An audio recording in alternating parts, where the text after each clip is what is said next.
Yeah, I'm working on buying. I'm upset. 50,000 on my head is disrespect. So offended that I had to do. Alright, what is going on, ladies and gentlemen? It's your boy Fiasco, and welcome back to the Fiasco NASCAR series. And today we are coming to you live from Michigan International Speedway.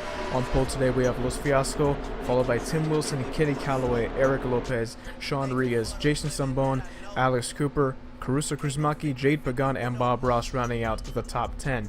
This is a very important race. I expect a lot of intensity, a lot of high speed action.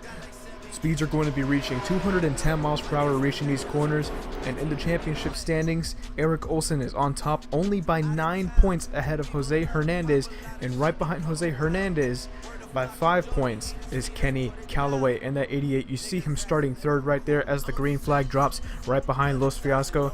Fiasco and Callaway were battling back and forth throughout the entire race last week at Rockingham, and Kenny Callaway came out with the win, his second win of the season, and it looks like he's going to dive down low coming out of turn 2 here at Michigan, looking for the lead already.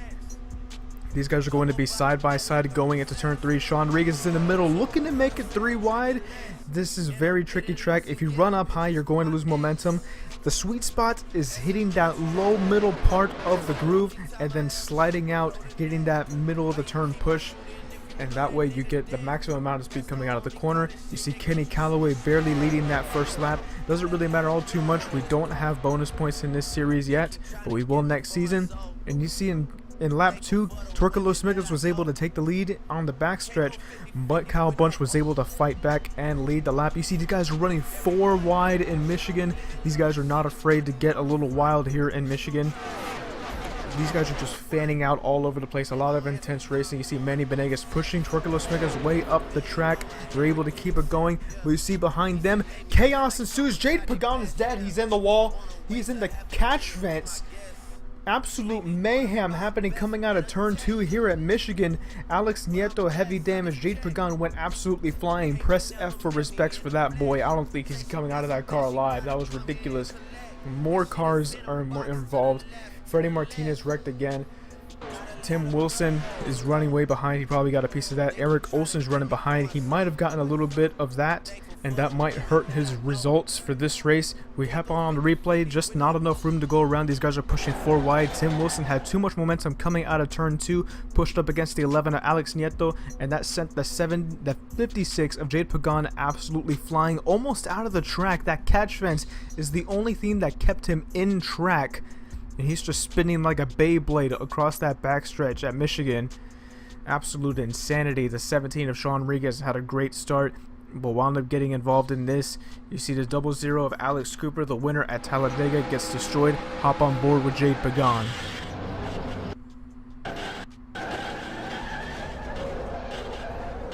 Now let's hop on board with Alex Nieto.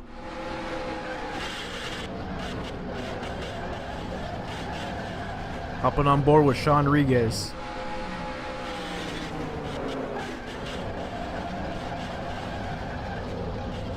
Let's take a look at 4th place in points, Adi Borges.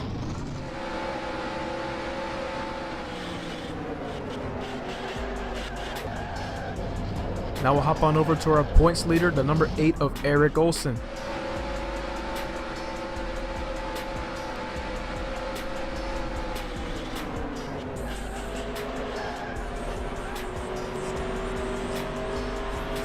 See Eric Olsen barely escaping that wreck with hardly any damage. A really light tap on the 00 of Alex Cooper. I don't think that'll affect him too much, but we are back under green flag conditions.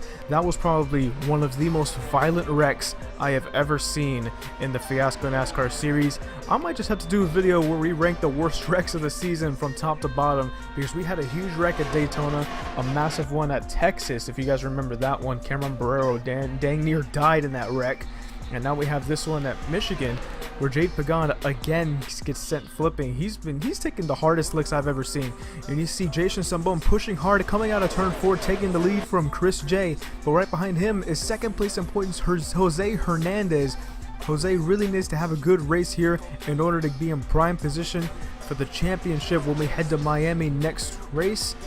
And we're trying to find out where Eric Olsen is running. He's just outside of the top 10.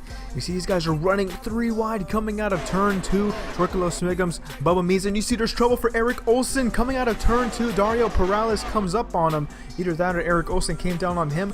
Eric Olsen might have just saved his championship with that move right there. You see coming out of turn 2, 4 wide, and they're wrecking for the lead. Kirsten Torres, Jason Sambon, Rusty Shackelford, Chris J is involved. Mike Gribna is involved. You see Eric Olsen is working his way through there. I think Kenny Calloway got through as well. Caruso Krasmaki is through. Brian Cornboy Pagan is able to get through. Heavy damage for that 91 of Mike Gribna. Tim Wilson once again has heavy damage, struggling all season long at the bottom of points. You see Torculo Smigums leading them back to green. Just not enough room to go around. Bubba Means had too much momentum coming out of turn 2, and that sent the 2 guys above him absolutely wrecking all over the place. Just a massive wreck at the front of the field. A lot of these guys were lucky to get through, especially Kenny Calloway. I think Jose Hernandez got a little bit of damage from that, so that's going to hurt his chances. Yeah, Jose Hernandez got absolutely rear-ended almost after the wreck was over. So we now have 6 laps to go. These top 5 guys might be the only ones able to win this race, and you notice Kenny Calloway is in position to win this race. He is in that lead pack, but the 5 guys behind them on the bottom half of the top 10, it looks like they're just going to fight for pride and top 10 points. Very crucial for Eric Olsen to get as many points as he can in this race. He has a little bit of damage. He's not going to be able to compete for a win, but he's going to get as many points as he can. See Torculo Smigums trying to hold on to the lead, but carries too much speed going into turn 3, and that is going to cause them to fan out. They're going 3 wide. Kenny Calloway is at the very bottom, but John Wigglestiff and that 9 car is going to take the lead with 5 laps to go. Kenny Calloway has a lot of momentum on the bottom half of the track. You see he's on that bottom groove trying to make it work. Falls back a little bit, but then gains momentum on the exit. A lot of speed. What a run he got. They were even coming onto the backstretch, but going into turn 3, Kenny Calloway has just so much more speed. Torculo Smigums once again falling out of the lead. That first win has been eluding him all race long, and it might have just eluded him here as well at Michigan. He was running really well, but it looks like he's not going to be able to get the job done here. 4 laps to go. Torculo Smigums goes up on Manny Benegas. Too much momentum coming out of turn 2, and they both go into the wall. That is not going to bring out a yellow. So John Wigglestiff is looking to try to make a move on the 88 of Kenny Calloway. He's trying to push him up the track, get as much of a good run as he can coming out of turn 4. With 3 laps to go, John Wigglestiff is going to take the lead back. And here we are, we advanced in the middle of lap 18, in the middle of turn 3 and 4. Kenny Calloway has a run on the 9. They make contact coming out of turn 4. They're going sideways. He tried to pull up a slide job, but wasn't quite in front of him.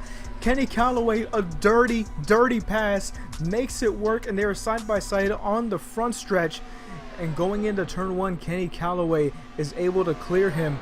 John Wigglestiff definitely isn't happy about that one. He's going to hunt him down as hard as he can on these last 2 laps. Kenny Calloway in the 88. He is 3rd place in points.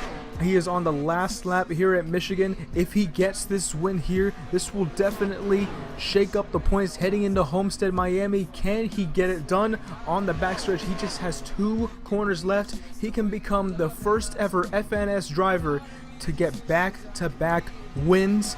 Will he be able to do it going into turn 3? The deficit might be too much for John Wigglestiff to overcome. Coming out of turn 4, it is the 88 of Kenny Calloway. He is going to get the win here at Michigan International Speedway. A little fast fact for you guys, Kenny Calloway is the first FNS driver to achieve back-to-back wins, and now the first driver to ever capture 3 wins in a career and in a single season. Remember, he also got wins at Dover and last week at Rockingham. What a push he's making in these final stages of the season. You guys can see the final results right there. But now, heading into Homestead, Miami, the final race, there are only 3 people who can win. Eric Olsen is ahead of Kenny Calloway, but only 1 point, ladies and gentlemen. It is going to be insane in Miami. Jose Hernandez is the underdog, behind by 14. If you guys enjoyed, be sure to leave a like, comment, and subscribe. Hit the bell so you do not miss anything. And I will see you guys for the season finale. I was friends with a lot of people, and I kind of felt abandoned. I've seen people choose material items over me. I've seen people choose status quo. Pardon me. just wishes I could be a different kind of sinner. When bullets meet the opposition, man, no one's a winner. Fucking up, I swear to God that I'll change.